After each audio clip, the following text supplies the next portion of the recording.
അല്ലാഹു സുബ്ഹാനഹു വ തആല പ്രപഞ്ചത്തെ സൃഷ്ടിക്കുകയുണ്ടായി. ജനങ്ങളെ സൃഷ്ടിച്ചു. പല ഗോത്രങ്ങളും പല വർഗങ്ങളുമായി തരംതിരിച്ചു. നമുക്കറിയാം, ഒന്നിൽ കൂടുതൽ ദൈവമുണ്ടായിരിക്കൽ ഭൂമിയിൽ ഒന്നും തന്നെ ഉണ്ടാകാൻ സാധ്യതയില്ലാത്ത പ്രതിഭാസം. വായിൽ തോന്നുന്നതിനെയെല്ലാം ദൈവമെന്ന് വിളിക്കുന്ന ഒരു സംവിധാനം ഇന്ന് നമുക്ക് കാണാൻ സാധിക്കും. ആരെന്ത് പറയുന്നുവോ അതുവഴി അത് വിഴുങ്ങുന്ന ഒരു സ്വഭാവം.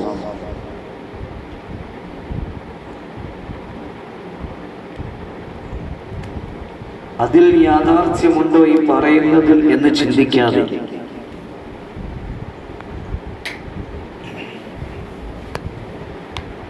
ഇതാണ് യാഥാർത്ഥ്യം എന്ന രീതിയിൽ അതിനെ അനുധാവനം ചെയ്തുകൊണ്ട് മുന്നോട്ട് പോകുന്ന ജനങ്ങളെ നമുക്ക് കാണാൻ സാധിക്കും.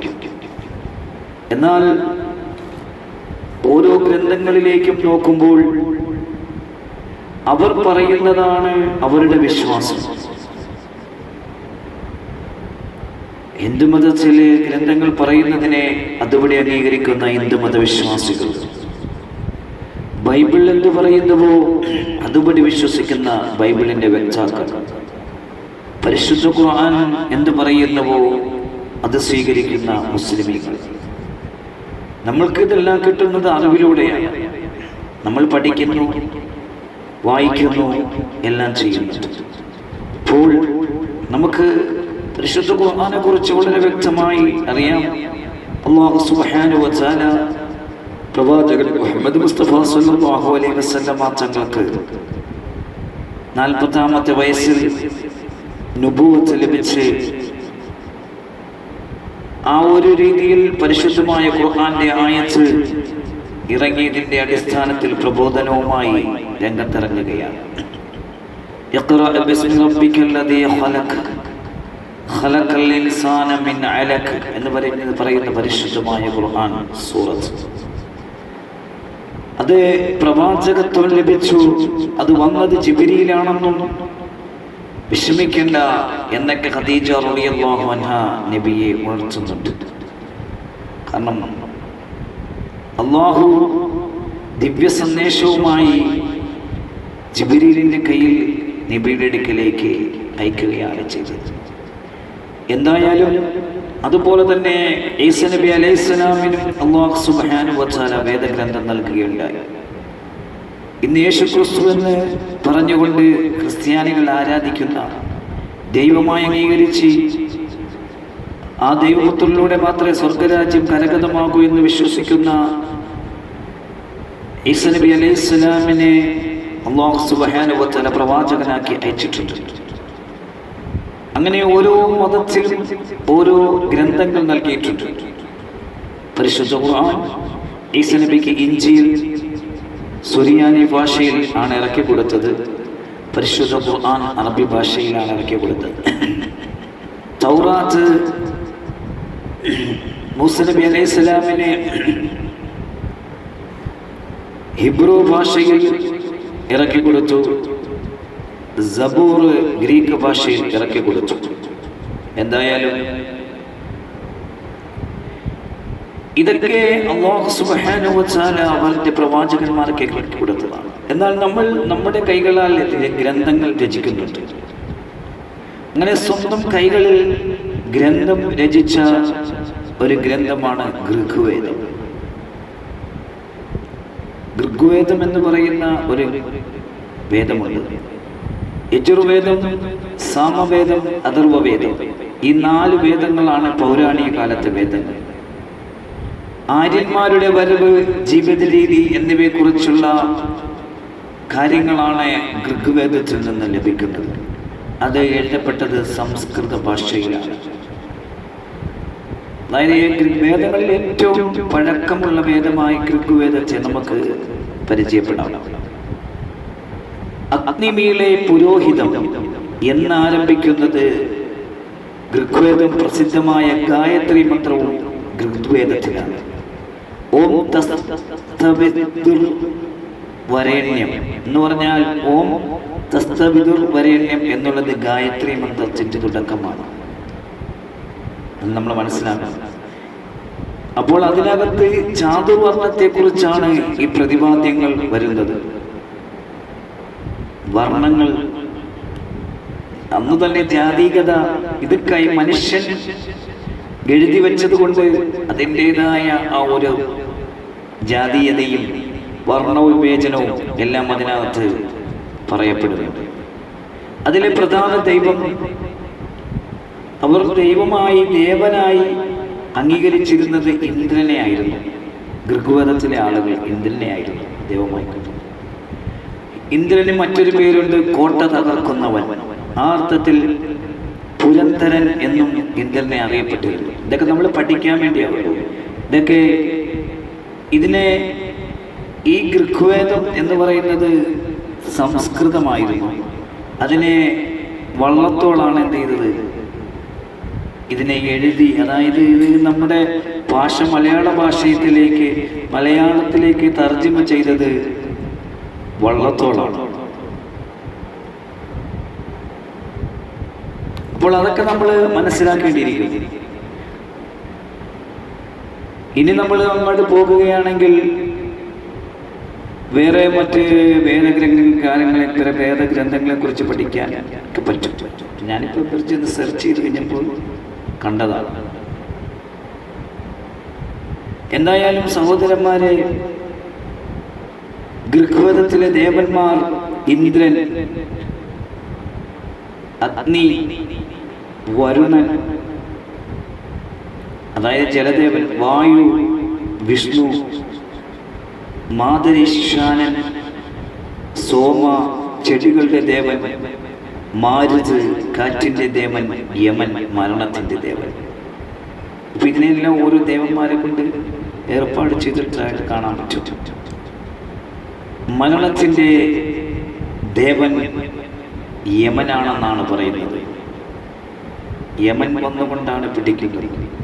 ചെടികളുടെ ദേവൻ മാരുത്, അതുപോലെ കാറ്റിന്റെ ദേവനെയാണ് മാരുത് എന്ന് പറയുന്നത്. ചെടികളുടെ ദേവനെ സോമ എന്ന് പറയുന്നു. മനസ്സിലായില്ലേ? മാതരീശാനൻ, സോമ, ഇങ്ങനെ ഓരോ ദൈവങ്ങളെ കുറിച്ച് ഓരോ ദേവന്മാർ മീൻസ് ഇതിനെ ഏൽപ്പിക്കപ്പെട്ടിരിക്കുന്നു എന്നുള്ളതായിട്ട് നമുക്ക് ചിന്തികരിക്കാം. മലക്കുൽ മൗത്ത് അസ്റായിൽ റൂഹിനെ പിടിക്കുന്നു. അതുപോലെ തന്നെ ഭക്ഷണം, ഇങ്ങനെയുള്ള കാര്യങ്ങളെല്ലാം മീഖായിൽ അലൈഹിസ്സലാം ഇടിമിന്നെ, കാറ്റ്, ഭക്ഷണം, ഇസ്രാഫീൽ സൂറെന്ന കാഹളം ഓതുക എന്നൊക്കെ മലായിക്കത്തുകളെ പറയുമ്പോൾ ഇവർ ദേവന്മാരായിട്ട് ചിത്രീകരിച്ചുകൊണ്ട് ചെടികളുടെ ദേവൻ, കാറ്റിന്റെ ദേവൻ, മരണത്തിന്റെ ദേവൻ, ജലദേവൻ എന്നൊക്കെ കുറിച്ച് പഠിക്കുന്നതായിട്ട് നമുക്ക് കാണാൻ പറ്റും. ഋഗ്വേദത്തിലെ 9ാമത്തെ മണ്ഡലം പൂർണ്ണമായി സോമ എന്ന ദേവനാണ് സമർപ്പിച്ചിട്ടുള്ളത്. സോമ എന്ന ദേവന് വേണ്ടിയിട്ട് സമർപ്പിച്ചിട്ടുള്ളത്. വേദഘട്ടത്തിൽ അഗ്നി മനുഷ്യനും ദൈവം ഇടയ്ക്കുള്ള സ്ഥാനം വഹിച്ചിരുന്നു. അതായത് അഗ്നി മനുഷ്യനും ദൈവത്തിനും ഇടയ്ക്കുള്ള സ്ഥാനം അഗ്നി വഹിച്ചതായി കാണാൻ പറ്റും. ഇന്ത്യയിൽ ആര്യമാർ ആദ്യമായി പാർപ്പിച്ചത് പഞ്ചാബിലാണ്. പാർപ്പിടം ഉറപ്പിച്ചത് പഞ്ചാബിലാണ്. ഇൻഡോ യൂറോപ്യൻ ഭാഷാഗണത്തിലെ ഭാഷകൾ ഉൾപ്പെടുന്നതാണ് ആര്യഭാഷയായ സംസ്കൃതം. വേദകാലഘട്ടത്തിലെ സുപ്രധാന പുരോഹിതനായ വിശ്വാമിത്രനാണ് ഗായത്രി മന്ത്രം രചിച്ചത്. ഗായത്രി മന്ത്രമൊക്കെ നമ്മൾ ഹൈന്ദവ സഹോദരന്മാരൊക്കെ ഇങ്ങനെ ചൊല്ലുന്നതായിട്ട് കാണാം. അതെന്താണെന്ന് നമ്മളൊന്ന് പരിശോധിക്കാം. ഋഗ്വേദത്തിൽ ഏറ്റവും കൂടുതൽ പരാമർശിക്കപ്പെടുന്നത് ഇന്ന് നിലവില്ലാത്തതുമായ നദി സരസ്വതി നദിയാണ്. ഋഗ്വേദത്തിൽ ഏറ്റവും കൂടുതൽ പരാമർശിക്കപ്പെടുന്നതും ഇന്ന് നിലവിലില്ലാത്തതുമായ നദി സരസ്വതി. ഇത് നമ്മൾ വായിക്കുന്നതാണ്. ഋഗ്വേദത്തിൽ ഏറ്റവും അധികം പരാമർശിക്കപ്പെട്ട നദി സിന്ധു നദിയാണ്. ഋഗ്വേദത്തിൽ പരാമർശിക്കുന്ന ധാന്യം ഗോതമ്പ്, ബാർലി, ഉഴുന്ന്, എള്ള് എന്നിവയാണ്. ഋഗ്വേദത്തിൽ എത്ര ഉപനിഷത്തുകളുണ്ട് എന്ന് ചോദിച്ചാൽ 10 ഉപനിഷത്തുകളുണ്ട്. ഋഗ്വേദത്തിന്റെ ഉപവേദത്തെ ആയുർവേദം എന്നും അറിയപ്പെടുന്നു. ഇൻഡോ യൂറോപ്യൻ ഭാഷയിൽ രചിപ്പിക്കപ്പെട്ട ആദ്യ കൃതി ഋഗ്വേദം. ഇംഗ്ലീഷിലേക്കുള്ള ഋഗ്വേദ പരിഭാഷപ്പെടുത്തിയത് മാക്സ് മുള്ളർ. വള്ളത്തോളാണ് ഋഗ്വേദം മലയാളത്തിലേക്ക് തർജ്ജമ ചെയ്തത്. അത് കഴിഞ്ഞാൽ പിന്നെ യജുർവേദം ആര്യന്മാരുടെ ആചാരാനുഷ്ഠാനങ്ങളെ വ്യക്തമാക്കുകയാണ്. അപ്പോൾ നമ്മുടെ ഋഗ്വേദം പഠിച്ചു, ഇനി അടുത്ത് യജുർവേദം ആര്യന്മാരുടെ ആചാരാനുഷ്ഠാനങ്ങളെ വ്യക്തമാക്കുന്നു. ബലിക്രിയകൾ, പൂജാവിധികൾ എന്നിവയുടെ സമാഹാരം 40 അധ്യായങ്ങളുണ്ട്. ഗദ്യരൂപത്തിലുള്ള ഏകദേ വേദമാണ് യജുർവേദം. യജുർവേദത്തിനെ 2ആയി ഭാഗിച്ചിരിക്കുന്നു. കൃഷ്ണ യജുർവേദം, അതായത് കറുപ്പ് ഗദ്യരൂപത്തിലുള്ള ഭാഷ്യങ്ങൾ. ശുക്ല യജുർവേദം, വെളുപ്പ് പൂജാവിധികളും അനുഷ്ഠാനം. അടുത്തത് സാമവേദം. ഋഗ്വേദത്തിൽ നിന്നെടുത്ത് ഈണം നൽകിയ സ്തോത്രങ്ങളുടെ ഒരു സമാഹാരമാണ് 1549 ശ്ലോകങ്ങൾ. മന്ത്രോച്ചാരണങ്ങളുടെ പുസ്തകം എന്നറിയപ്പെടുന്നു. പ്രധാനമായ സംഗീതത്തിന് പ്രാധാന്യം നൽകിയിട്ടുള്ള വേദമാണ്. സംഗീതത്തെക്കുറിച്ച് പ്രതിപാദിക്കുന്നത് സാമവേദം. അടുത്തത് അഥർവവേദം.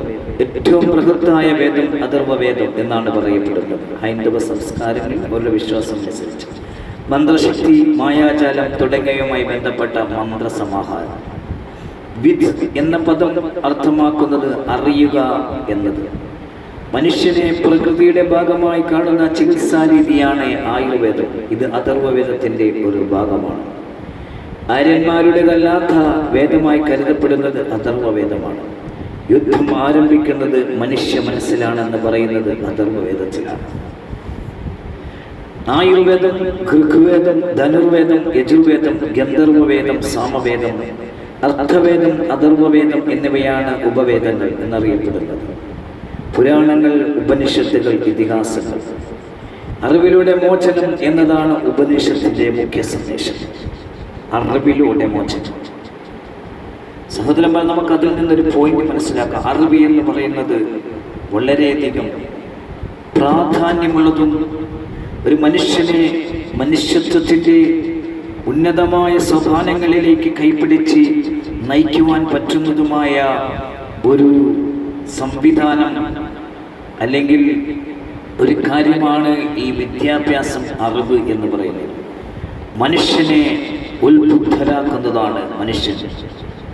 ആലോചിച്ച് നോക്കാം. പരിശുദ്ധ ഖുർആൻ വളരെ വ്യക്തമായി പറയുന്നു, ഖുൽ ഹൽ യസ്തവിൽ ലദീന യഅലമൂന വല്ലദീന ലാ യഅലമൂൻ. അറിവുള്ളവരും അറിവില്ലാത്തവരും സമന്മാരാണോ?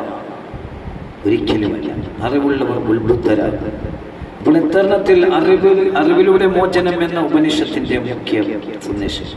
വേദങ്ങളുടെ ഭാഗമായ ഉപനിഷത്തുകൾ വേദാന്തം എന്നറിയപ്പെടുന്നു. പ്രധാന ഉപനിഷത്തുകൾ 108 ഉപനിഷത്തുകൾ. ബൃഹദാരണ്യ കോപോനിഷത്താണ് ഏറ്റവും വലുത്. ഈശോവാസ്യം എന്നത് ഏറ്റവും ചെറിയ ഉപനിഷത്ത്. തത്വമസി എന്നുള്ളത് ചന്ദ്രോഖ്യോപനിഷത്തിലെ വാക്യമാണ്. സത്യമേവ ജയതേ മുണ്ടകോപനിഷത്തിലേത്. ഭാരതത്തിലെ ഇതിഹാസങ്ങൾ രാമായണം, മഹാഭാരതം എന്നിവ. രാമായണം പഴയ ഇതിഹാസം, ഏറ്റവും വലുത് മഹാഭാരതം. ഇതൊക്കെയാണ് ഹൈന്ദവ കൃതികളെക്കുറിച്ചും അവരുടെ വിശ്വാസങ്ങളിലെ ഗ്രന്ഥങ്ങളെക്കുറിച്ചുമൊക്കെ നമ്മൾ അറിയേണ്ട കാര്യങ്ങൾ. മഹാഭാരതത്തിൽ 18 പർവ്വങ്ങൾ, രാമായണത്തിൽ 7 കാണ്ഡങ്ങൾ. വാൽമീകിയാണ് രാമായണ കർത്താവ്, വേദവ്യാസനാണ് മഹാഭാരതം രചിച്ചത്. ഞാൻ എൻ്റെ സ്വന്തം ഇഷ്ടപ്രകാരം പറഞ്ഞതൊന്നുമല്ല കേട്ടോ. ഞാനിത് വായിച്ചിട്ട് ഗൂഗിൾ സെർച്ച് ചെയ്ത് വായിക്കണം. ജയസംഹിത, ശതസഹസ്ര സംഹിത എന്നിവ അറിയപ്പെടുന്നത് മഹാഭാരതം. പ്രസിദ്ധമായ ആദ്യത്തെ ഹൃദയമന്ത്രം രാമായണത്തിൽ, ഭഗവത്ഗീത മഹാഭാരതത്തിൽ.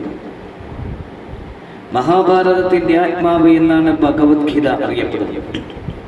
അപ്പോൾ മഹാഭാരതത്തിന്റെ ആത്മാവ് എന്നാണ് ഭഗവത്ഗീത അറിയപ്പെടുന്നത്. ഭീഷ്മപർവ്വതത്തിൽ 25 മുതൽ 48 വരെ ശ്ലോകങ്ങളാണ് ഭഗവത്ഗീത.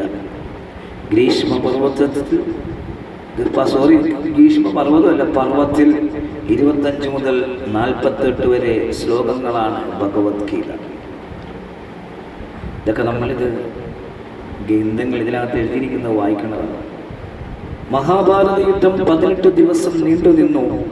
പ്രധാന പുരാണങ്ങൾ 18, ഉപപുരാണങ്ങൾ 18. സ്കന്ദപുരാണമാണ് ഏറ്റവും വലുത്. കൃതയുഗം, ത്രേതായുഗം, ദ്വാപരയുഗം, കലിയുഗം എന്നിവയാണ് ഭാരതീയ സങ്കല്പങ്ങൾ പ്രകാരമുള്ള ചതുർയുഗങ്ങൾ. ഹിന്ദുക്കൾക്ക് പോലും ഒന്നും അറിയില്ല. ഒട്ടുമിക്ക ഹിന്ദുക്കളൊന്നും വായിക്കാറില്ല. അപ്പോൾ ഹിന്ദുക്കൾ ഇതൊക്കെ അറിഞ്ഞിരിക്കണം. ഇതൊക്കെ ജസ്റ്റ് അറിയുക, ഇതൊക്കെ എഴുതി വെച്ചത് മനുഷ്യൻ എഴുതിയതാണ് ഈ കാര്യങ്ങളെല്ലാം. ഇത് അള്ളാഹുവിൻ്റെ അടുക്കൽ നിന്നും പടച്ച തമ്പുരാൻ്റെ അടുക്കൽ നിന്നും വഹീയിലൂടെ ലഭിച്ചതൊന്നുമല്ല. കാലങ്ങൾക്കനുസരിച്ച് ഓരോ കാര്യങ്ങൾ നടക്കുമ്പോൾ ഞാൻ പറഞ്ഞിരുന്നു പണ്ട്, ശ്രുതി സ്മൃതി ഇങ്ങനെ എഴുതപ്പെടുന്ന സംഭവങ്ങളാണ് ഇതിനകത്ത് കാണപ്പെടുന്നത്. അപ്പോൾ കൃതയുഗം, ത്രേതായുഗം, ദ്വാപരയുഗം, കലിയുഗം എന്നിവയാണ് ഭാരതീയ സങ്കല്പങ്ങൾ പ്രകാരമുള്ള ചതുർയുഗങ്ങൾ. ചതുർയുഗങ്ങളിൽ ഏറ്റവും ദൈർഘ്യമേറിയത് കൃതയുഗം, കലിയുഗം ഏറ്റവും ദൈർഘ്യം കുറഞ്ഞത്.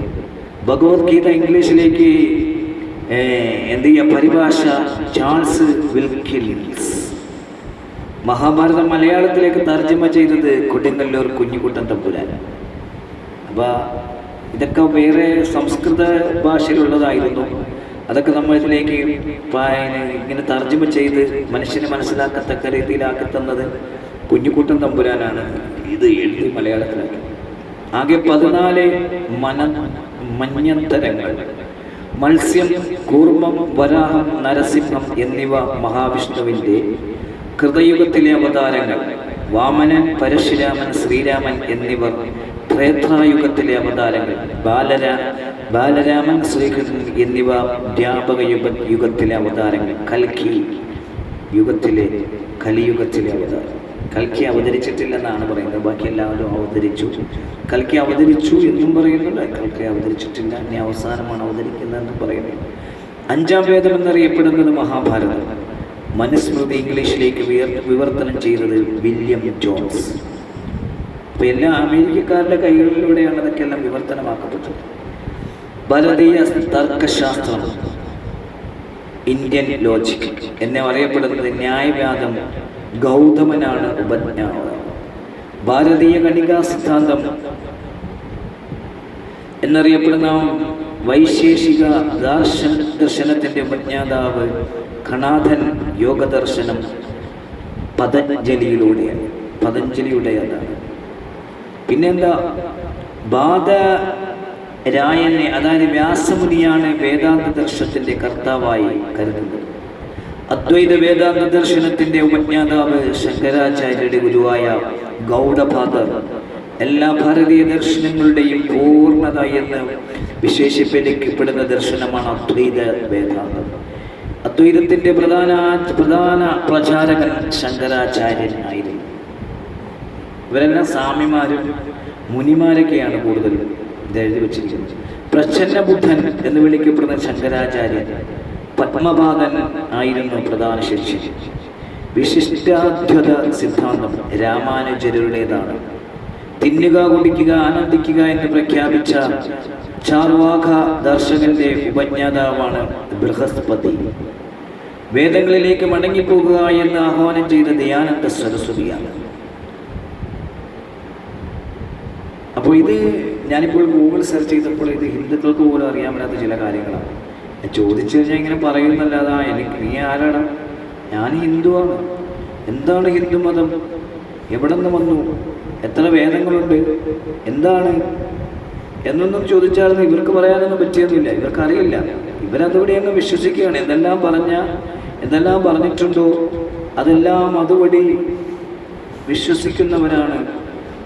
നമ്മളെ നേരെ മറിച്ചൊരു മുസൽമാനെയും ഒരു ക്രിസ്ത്യാനിയെ സംബന്ധിച്ചിടത്തോളം അവരൊന്ന് എടുത്തോ പിടിച്ചോ ഓരോ കാര്യങ്ങളൊന്നും വിശ്വസിക്കും. പക്ഷെ ഹൈന്ദവ സഹോദരന്മാർ എന്ത് പറഞ്ഞാലും അതുകൂടി വിശ്വസിക്കും.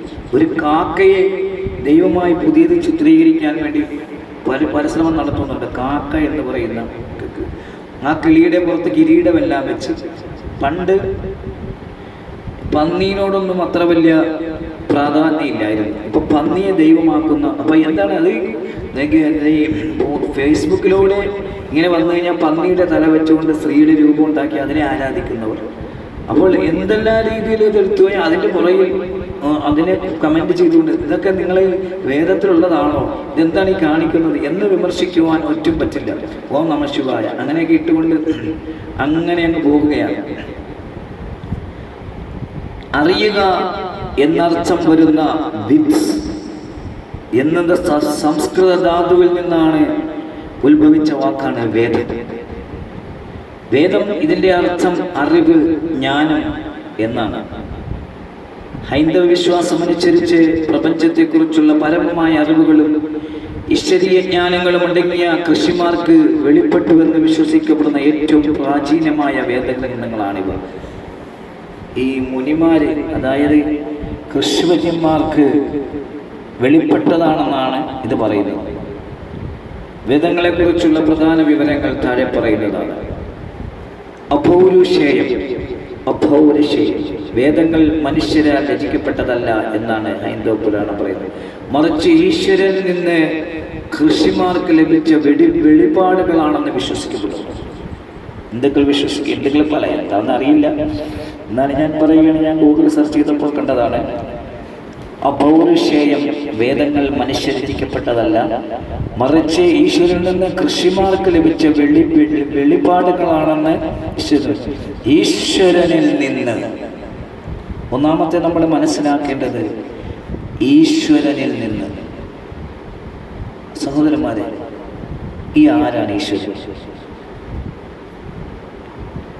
ഈശ്വരൻ എന്ന് പറഞ്ഞ ഒരു ശക്തി, ആ ശക്തിയിൽ നിന്നും മുനിമാർക്ക്, കൃഷിവര്യന്മാർക്ക് ലഭിച്ച വെളിപാടുകളാണെന്നാണ് വിശ്വസിക്കപ്പെടുന്നത്. അപ്പൊ മുനിമാരുകളെ എന്ത് ചെയ്യാൻ പാടില്ല? ദൈവമാക്കാൻ പാടുള്ളൂ. ഇവർ ഈ വെളിപാടുകൾ മനുഷ്യന് കൊടുക്കാൻ വേണ്ടി വന്നവരാണ് കൃഷിവര്യന്മാർ അല്ലെങ്കിൽ സന്യാസിമാർ. ഒന്ന് നമ്മളൊരു പോയിന്റ് മനസ്സിലാക്കി, വെറുതെ കേട്ടു പോയിട്ട് കാര്യമില്ല. ഇതിനകത്ത് എഴുതി വെച്ചിരിക്കുന്ന വിശ്വാസപ്രകാരം കൃഷിവര്യന്മാർക്ക് ലഭിച്ച വഹി, പ്രവാചകൻ മുഹമ്മദ് മുസ്തഫ സല്ലല്ലാഹു അലൈഹി വസല്ലമ തങ്ങൾക്ക് ലഭിച്ച വഹി അല്ലാഹുവിൽ നിന്ന്. അല്ലാഹു മീൻസ് ദൈവം, ഈശ്വരൻ. അതേ അവസ്ഥയിൽ തന്നെ ഈശ്വരനിൽ നിന്ന് കൃഷിമാർക്ക് ലഭിച്ച വെളിപാടുകളാണ് അപൗരുഷേയം, അതായത് വേദങ്ങൾ എന്ന് പറയപ്പെടുന്നത്. സഹോദരന്മാരെ, അതിൽ നമ്മൾ എന്ത് ചെയ്യണം? ആ ഒരു വിശ്വാസത്തോട് നമ്മൾ യോജിച്ചു കഴിഞ്ഞാൽ ജഗത്തിനൊരു ഈശ്വരനുണ്ടെന്ന് മനസ്സിലായി. കൃഷിവര്യന്മാർക്ക് സ്വമേധയാ ഒന്നും പറയാൻ കഴിയില്ലെന്നും അവർ ദൈവത്തിൽ നിന്ന് ലഭിച്ച വെളിപാടുകൾ അനുസരിച്ചാണ് പറയപ്പെടുന്നതെന്നും ഹൈന്ദവ മതം പഠിപ്പിക്കുമ്പോൾ, സഹോദരന്മാരെ, 4 വേദങ്ങൾ, ഋഗ്വേദം ഏറ്റവും പഴയത്, യജുർവേദം, സാമവേദം, അഥർവവേദം, നമ്മളത് പഠിച്ചു കഴിഞ്ഞു. അപ്പോൾ ഈശ്വരൻ, ആ ഒരു സൃഷ്ടാവ്, ആ സൃഷ്ടാവിനെ കുറിച്ച് നമ്മൾ പഠിക്കണം സഹോദരന്മാരെ. ഇനി നമുക്ക് മുനിമാരെ ഒന്ന് സെർച്ച് ചെയ്യാം. മുനിമാർ ആരാണ്?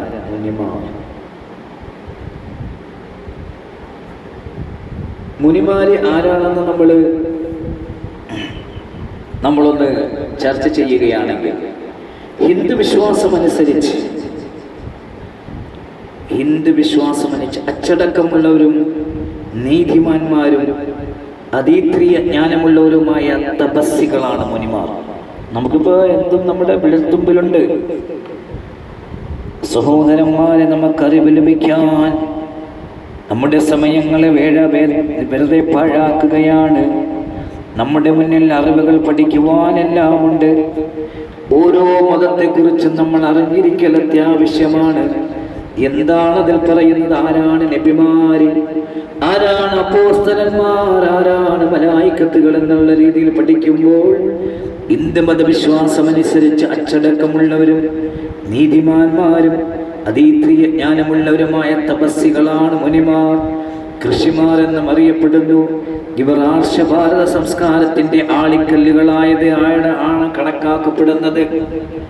ആർഷ ഭാരത സംസ്കാരത്തിന്റെ ആണിക്കല്ലുകളായാണ് കണക്കാക്കപ്പെടുന്നത്. സാധാരണയായി വനങ്ങളിൽ താമസിച്ച് കഠിനമായ തപസ്സിലൂടെയും ധ്യാനത്തിലൂടെയും സത്യം അന്വേഷിക്കുന്നവരാണ്. ഈ വനത്തിൽ പോയി ഇവർ തപസ്സനുഷ്ഠിക്കുകയാണ്.